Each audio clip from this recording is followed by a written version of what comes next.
18 வருஷமா நிமிர முடியாம பூணுல இருந்த அந்த அம்மாக்கு கிடைச்ச விடுதலை, எனக்கு கிடைச்ச அந்த விடுதலை இன்னைக்கு உங்களுக்கும் கிடைக்கணுமா? நான் உங்களுக்காக ஜெபிக்கிறேன். அப்பா ஸ்தோத்திரம் அப்பா.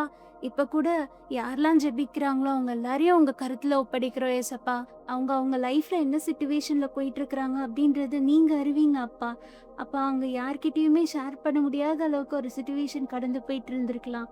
யாருமே புரிஞ்சுக்க மாட்டாங்களே, எனக்குன்ட்டு யாருமே இல்லையே அப்படின்னு சொல்ற ஒரு சூழ்நிலையில இருக்கலாம். அவங்கள சுத்தி ஒரு டார்க்கஸ்டா இருக்கிற ஒரு மொமெண்ட்ல அவங்க இருக்கலாம் அப்பா. ஆனா யாவற்றையும் அறிந்த தேவன் நீங்க இருக்கிறீங்கன்றத அவங்க புரிந்து கொள்ளட்டும் அப்பா. நீங்க இருக்கீங்கன்றது எங்களுக்கு தெரியும் ஏசப்பா.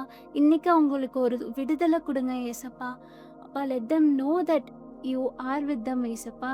யாரும் புரிந்து கொள்ளாத கஷ்டங்களை எல்லாம் புரிந்து கொள்ற தேவன் நீர் அப்பா. ஏசப்பா எல்லாரையும் உங்க கருத்துல ஒப்படைக்கிற ஏசப்பா. எனக்கு அந்த விடுதலை கொடுத்தது போல அப்பா, அந்த 18 வருஷம் பூணுல அந்த ஸ்திரீக்கு கொடுத்த விடுதலை போல அப்பா, இன்னைக்கு அவங்க ரூம்ல அவங்க இருக்கிற இடத்துல அவங்க ஹார்ட்ல ஒரு விடுதலை நடக்கட்டும் ஏசப்பா. இன்னைக்கு அவங்க டெலிவர் ஆகட்டும், இன்னைக்கு அவங்க ஹீல் பண்ணப்படட்டும் அப்பா. எல்லாரையும் உங்க கருத்துல ஒப்படைக்கிறோம், வழி நடத்துங்க. ஏசு கிறிஸ்து நாமத்தில் கேட்கிறோம் அப்பா, ஆமீன். நான் நம்பினேன், எனக்கு விடுதலை கிடைச்சது, நான் ஹீலானேன். நீங்களும் நம்புங்க, உங்களுக்கும் விடுதலை கிடைக்கும், நீங்களும் ஹீல் ஆவீங்க. நீங்க இருக்கிற இடத்துக்கு உங்களை மீட் பண்ணி உங்களுக்கு ஒரு விடுதலை, உங்களுக்கு ஒரு ஹீலிங், உங்களுக்கு ஒரு டெலிவரன்ஸ் கொடுப்பாரு. உங்களோட நேமை நீங்க கமெண்ட் பண்ணுங்க. உங்களுக்காக தொடர்ந்து நான் ஜெபிச்சுக்கிறேன். அப்பா உங்க கூட எப்பயுமே இருக்காரு, எப்பயுமே இருப்பாரு. உங்களை பார்த்துக்கிட்டே இருக்காரு, உங்க கூட தான் இருக்காரு.